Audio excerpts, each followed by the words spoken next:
71 years ago, on a bright, cloudless morning, death fell from the sky and the world was changed. A flash of light and a wall of fire destroyed a city and demonstrated that mankind possessed the means to destroy itself. Why do we come to this place? To Hiroshima. We come to ponder a terrible force unleashed in a not-so-distant past. We come to mourn the dead, including over 100,000 Japanese men, women, and children. Thousands of Koreans, a dozen Americans held prisoner. Their souls speak to us. They ask us to look inward, to take stock of who we are and what we might become. It is not the fact of war that sets Hiroshima apart. Artifacts tell us that violent conflict appeared with the very first man. Our early ancestors, having learned to make blades from flint and spears from wood, used these tools not just for hunting, but against their own kind. On every continent, the history of civilization is filled with war, whether driven by scarcity of grain or hunger for gold, compelled by nationalist fervor or religious zeal. Empires have risen and fallen. Peoples have been subjugated and liberated. And at each juncture, innocents have suffered a countless toll, their names forgotten by time. The world war that reached its brutal end in Hiroshima and Nagasaki was fought among the wealthiest and most powerful of nations. Their civilizations had given the world great cities and magnificent art. Their thinkers had advanced ideas of justice and harmony and truth. And yet, the war grew out of the same base instinct for domination or conquest that had caused conflicts among the simplest tribes. An old pattern amplified by new capabilities and without new constraints. In the span of a few years, some 60 million people would die. Men, women, children. No different than us. Shot, beaten, marched, bombed, jailed, starved, gassed to death. There are many sites around the world that chronicle this war. Memorials that tell stories of courage and heroism. Graves and empty camps that echo of unspeakable depravity. Yet in the image of a mushroom cloud that rose into these skies, we are most starkly reminded of humanity's core contradiction. How the very spark that marks us as a species, our thoughts, our imagination, our language, our tool making, our ability to set ourselves apart from nature and bend it to our will. Those very things also give us the capacity for unmatched destruction.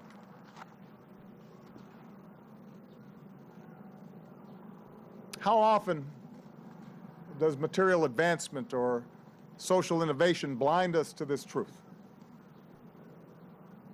How easily we learn to justify violence in the name of some higher cause.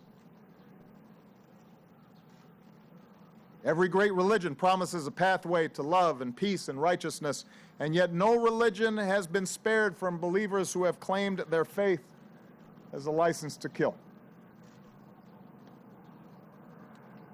Nations arise, telling a story that binds people together in sacrifice and cooperation, allowing for remarkable feats, but those same stories have so often been used to oppress and dehumanize those who are different.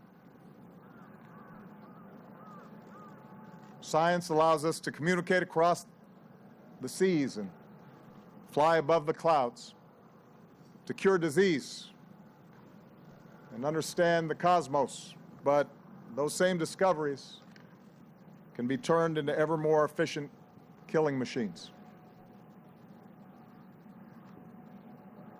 The wars of the modern age teach us this truth.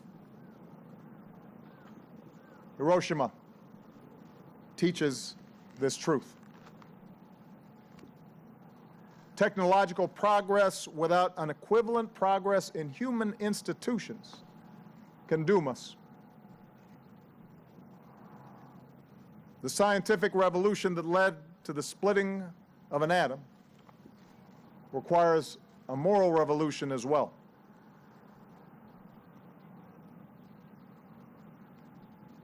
That is why we come to this place.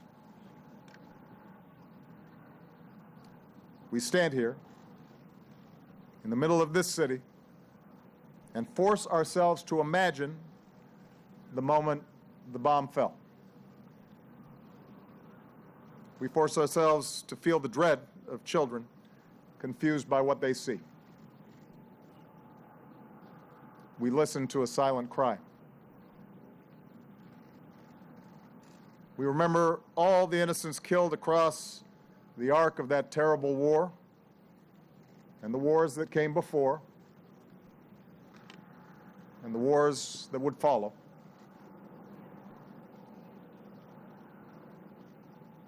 Mere words cannot give voice to such suffering. But we have a shared responsibility to look directly into the eye of history and ask what we must do differently to curb such suffering again.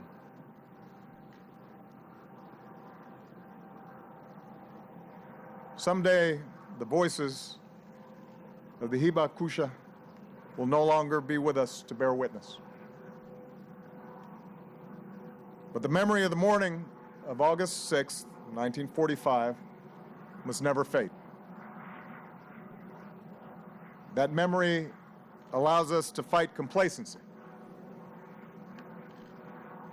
It fuels our moral imagination. It allows us to change. And since that fateful day, we have made choices that give us hope. The United States and Japan forged not only an alliance, but a friendship that has won far more for our people than we could ever claim through war. The nations of Europe built a union that replaced battlefields with bonds of commerce and democracy. Oppressed peoples and nations won liberation. An international community established institutions and treaties that work to avoid war and aspire to restrict and roll back and ultimately eliminate the existence of nuclear weapons. Still, every act of aggression between nations, every act of terror and corruption and cruelty and oppression that we see around the world shows our work is never done. We may not be able to eliminate man's capacity to do evil. So nations and the alliances that we formed must possess the means to defend ourselves. But among those nations like my own that hold nuclear stockpiles, we must have the courage to escape the logic of fear and pursue a world without them. We may not realize this goal in my lifetime, but persistent effort can roll back the possibility of catastrophe. We can chart a course that leads to the destruction of these stockpiles. We can stop the spread to new nations and secure deadly materials from fanatics.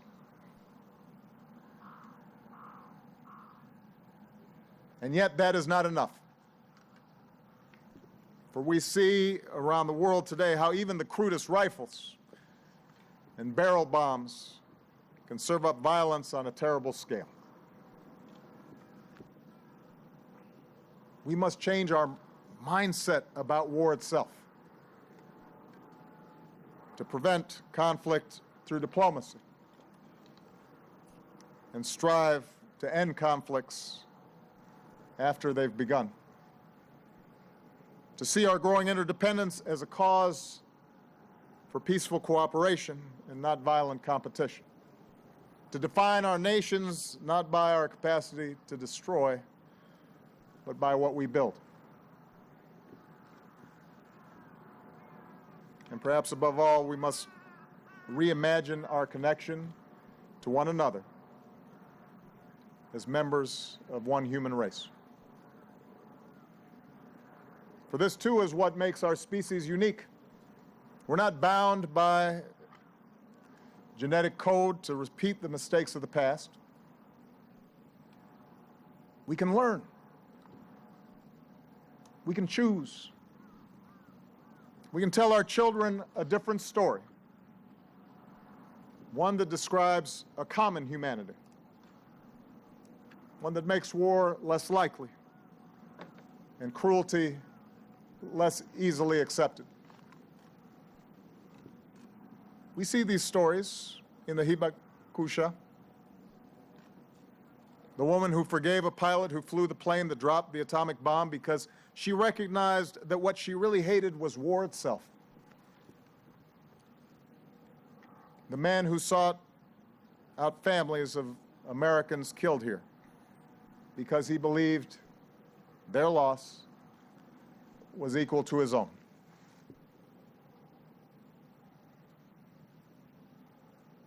My own nation's story began with simple words.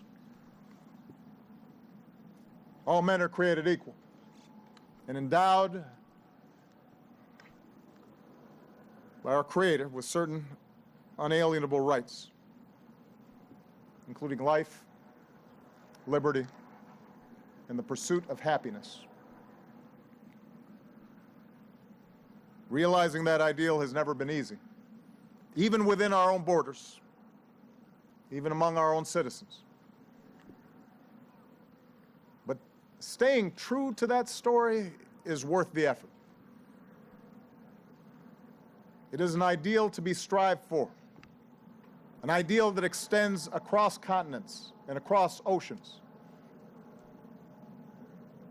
The irreducible worth of every person, the insistence that every life is precious, the radical and necessary notion that we are part of a single human family. That is the story that we all must tell. That is why we come to Hiroshima, so that we might think of people we love. The first smile from our children in the morning, the the gentle touch from a spouse over the kitchen table, the comforting embrace of a parent. We can think of those things and know that those same precious moments took place here 71 years ago. Those who died, they are like us.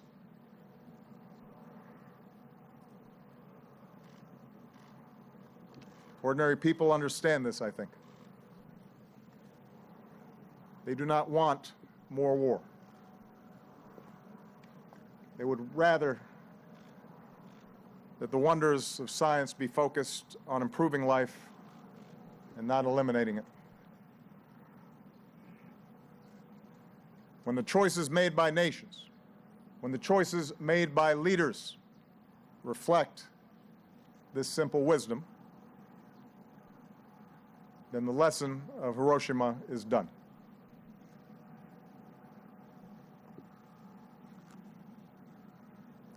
The world was forever changed here. But today, the children of this city will go through their day in peace. What a precious thing that is. It is worth protecting and then extending to every child. That is the future we can choose. A future in which Hiroshima and Nagasaki are known not as the dawn of atomic warfare,